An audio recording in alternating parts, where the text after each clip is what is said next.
Ah, you stupid. I was like chilling here because I was getting ready to record this video, and I forgot that this game has like a dumb mechanic where enemies will literally just spawn out of nowhere. And yeah, it destroyed one of my portals, so that kind of sucks, but whatever, couldn't really do anything about it. Problem is that now the portal's gonna take like a bazillion years before it resets. Oh, can I change its orientation? No, I can't. You can change the orientation of like so many things in the game now. It's crazy. Like even tombstones can go sideways. Anyways, what's up, Samurai? We are finally back again for some more Core Keeper. Yes, that's right. It is about freaking time. As you may have known with me and this series, it's been kind of a persistent thing on the channel. I absolutely love this game. It's basically a top-down Terraria. I've got review video of this game. I've got a lengthy Let's Play series of this game where I'm playing through it with my buddy, and we'll end up probably having some more episodes where we end up playing co-op. For today, though, we're going to be talking about the latest patch, which is a beefy one. So there's probably going to end up being, it's going to be pretty lengthy today.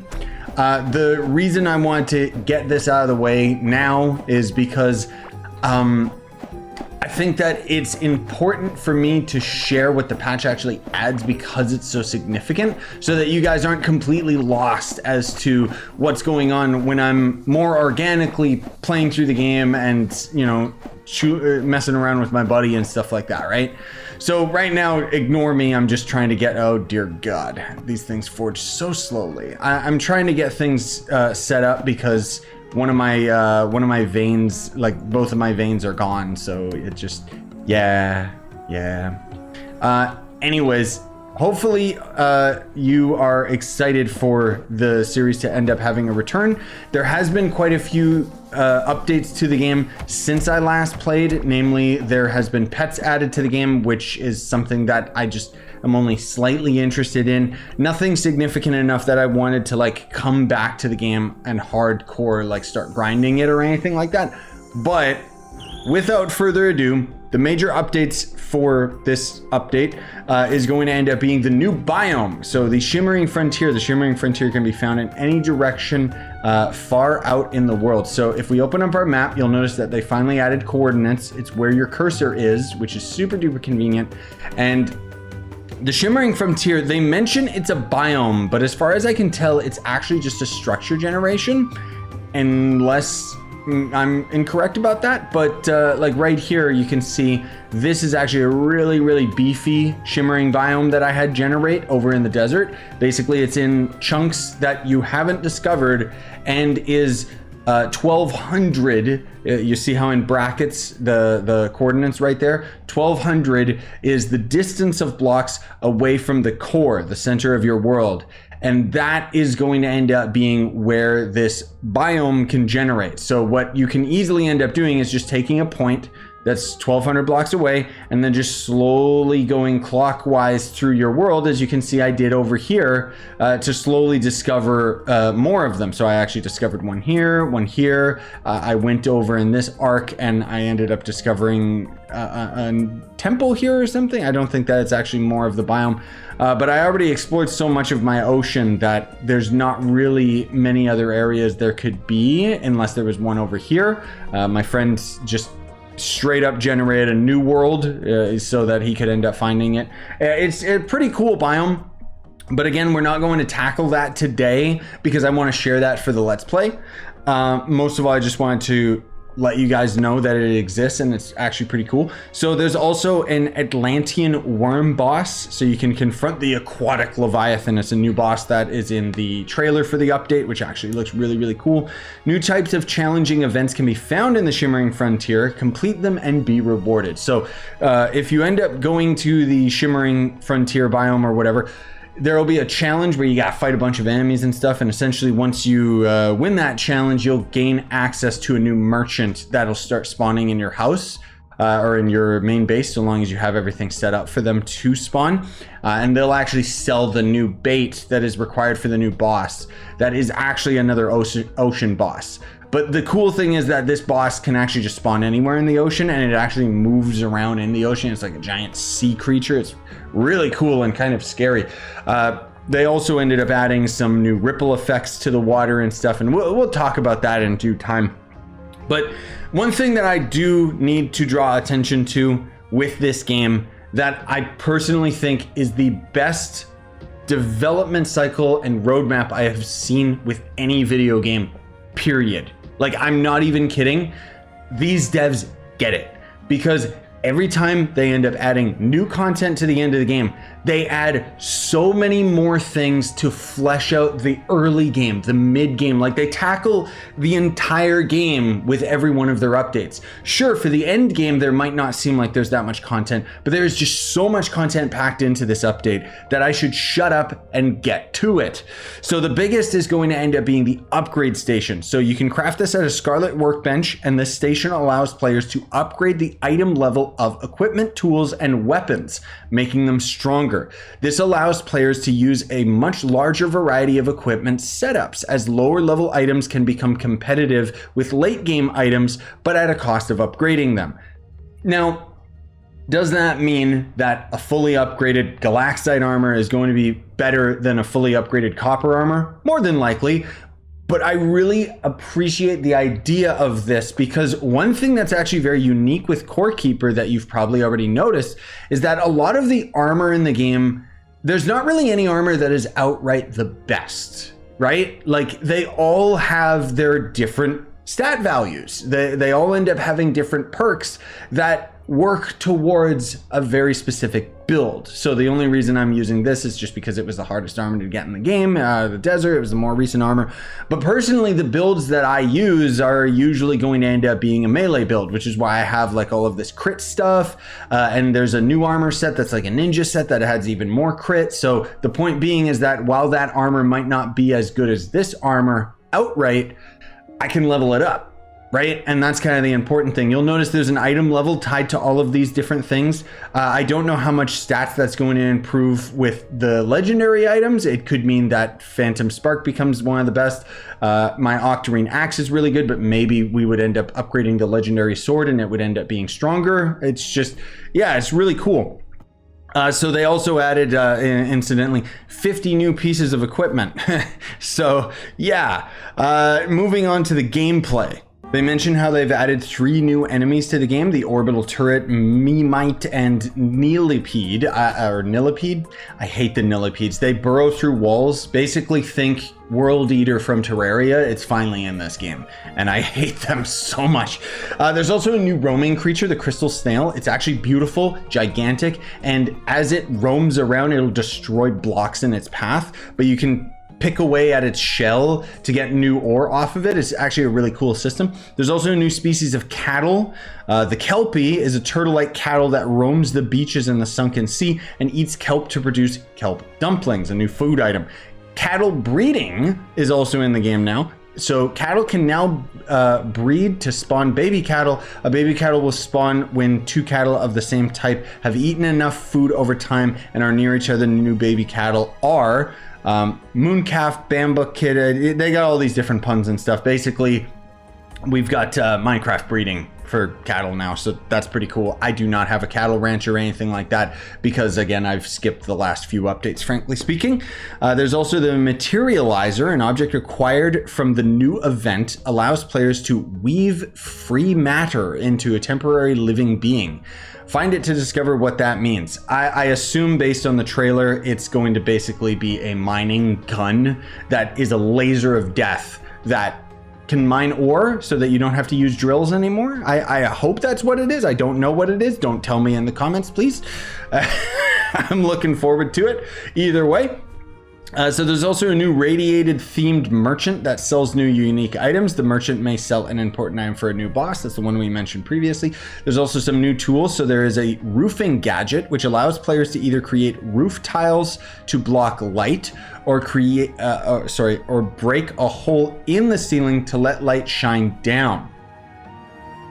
I want that. just because I want to destroy the entire roof in my base so that I can actually rely a little bit more on natural light instead of using torches all the time. That's actually really cool. A hand drill and scarlet hand drill allows the player to move while digging and hits much faster than a mining pick. Has lower durability than a mining pick, however. It can be found in item drops in the world as well. The obliteration ray, exactly as cool as it sounds, will let you discover this one for yourselves. Maybe that's the one that ends up mining things. Livestock workbench, so you can craft it at the basic workbench, allows crafting of the feeding tray and some new items. So I crafted the feeding tray already, and then I discovered very quickly that they've added the ability to rotate items. I don't know when this was implemented, but it's huge, because normally this was all you could really do with most items in the game, but now they've actually made it so that you can actually like change their direction and orientation before you plant them down, including like chests and crafting tables. Like it's insane the amount of like detail that you can do, and it all opens so many more possibilities for builds, because in my building, as you can see, I was still limited by the parameters of having these face a specific way. So I had to build length rather than would that be width? I had to build width rather than length. Anyways, you know what I'm saying. It's really, really cool. I don't know when that was added, but it's beautiful. There's also a leash now in the game, so it can be attached to a cattle to make it follow the player. It's basically a lead from Minecraft. Over 50 new pieces of equipment. So they say that we've added a lot of equipment throughout the whole game. We have, for example, added new equipment drops to all the first 3 bosses to make the game more rewarding to defeat them. There's also many new equipment pieces that drop from destructibles, enemies, chests, and so on in most biomes. So again, referring earlier to what I said, I love the fact that they just add a breath of new life into the entirety of the game and flesh out more mechanics of the game rather than just focusing on the end or just focusing on the middle, or it's so cool, man. So they got 10 new weapons as well that they don't go into detail with. Solarite ore can be found in walls and various other ways in the Shimmering Frontier. I think that's one of the resources off of the slug, or whatever the heck it's called, snail. Gleam wood, which is a new type of wood that only glows in the Shimmering Frontier. I have some of that, not much. 3 new rare materials used for upgrading equipment to higher item levels are found in various ways in the Shimmering Frontier. So I guess that's meaning that's like an end game thing now. The crazy thing is that you can run into that biome pretty early on. Like you could be at the mid tier of the game and then you just run into some of the biome and it's just like, oh, okay, well, die, like, yeah, it can be pretty bad. So then there's also going to end up being jungle emerald, ocean sapphire, desert ruby. Oh, okay, because I saw some gems in the desert the other day when I was trying to find the Shimmering Isles, and I was just like, what is that? That looks new. And my buddy was like, no, it's not. That's just a jewel. Which obviously there was gems in other aspects of the game, but I didn't know that they added new ones to the later biomes. So that's pretty cool. Anyways, there's also 2 new plants, sunrice and lunacorn. I can make rice, yes. 5 new fish that can be caught in the Shimmering Frontier. I have not touched the fishing in this game, I'm sorry to say. 2 new cooked food types, 1 new potion sold by the new merchant, which is probably related to the poison area or something. There's also going to end up being a solarite workbench with some new tools and base building options. I like that. I'm curious to see what the tools are and if any of them are going to top our beautiful Soul Seeker pick. There's also going to end up being a solarite anvil with new equipment and weapons, a new pet, which is the Prince Slime, which drops from the King Slime. I might have to farm that just because that sounds adorable. 3 new critters found in the new biome, 10 new valuables, 4 new figurines, over 40 new objects that can be crafted or found to be used in base building and decoration, which, as you can see, makes me very happy because I very much like my new base. Well, not new, but I already have a video highlighting my base and everything. And I'm very, very happy with where it's all set up and stuff. And the Sakura event was just, ooh, I loved it. I love those trees. Devs, you are doing so good. So anyways, they also mentioned that there is a new wooden spike trap. So that is new. I saw that and I was just like, what the heck is that garbage? That looks stupid. So that's a new item after all. So a new wooden spike trap can be crafted at the base of bench to give players an option for early defense of their base. Honestly, just build walls. Why wouldn't you just do that? 6 new achievements, 6 new hairstyles. My character's bald underneath my attire, so it doesn't matter. And then there's also going to be a meadow ground, can now be used for seed planting and gardening. Moving on to the other category in the patch notes, an item level is now shown on equipment, weapons, and many tools. The item level is an indicator of how powerful the item is, and item levels can be upgraded at the new upgrade station. Your character will now call out a message to indicate when you are hitting indestructible objects, objects immune to damage, or objects that will take a long time to destroy. That's really good for new players. Obviously, it doesn't affect most of us at the end game. Red slime blobs now sometimes find their way to players. Okay. Regular and red slime blobs will no longer damage cattle. Oh, that's actually really nice. Renamed land kelp, potted land kelp, blah, blah, blah. They renamed a bunch of the kelp and algae and junk. Improve portal charging text to make it clear that the player only has to wait. Thank you. Now make it better and not take like 20 real life minutes because that's stupid. Change the text for some of the lanterns to make it clear that they're not equipped in the offhand slot. Melee weapons can now hit plants, bushes, and tall grass. That's really, really nice. I actually noticed that earlier as well, and I didn't know if that was new or not, but I like that. Increase the quantity of bombs when dropped as loot. That's nice because I don't use bombs very often because of how scarce they are, so that's really cool. Then there's the graphics update. So they implemented a new water shader. I don't really notice it. I mean, obviously the reflections and everything are a lot better, that's for sure.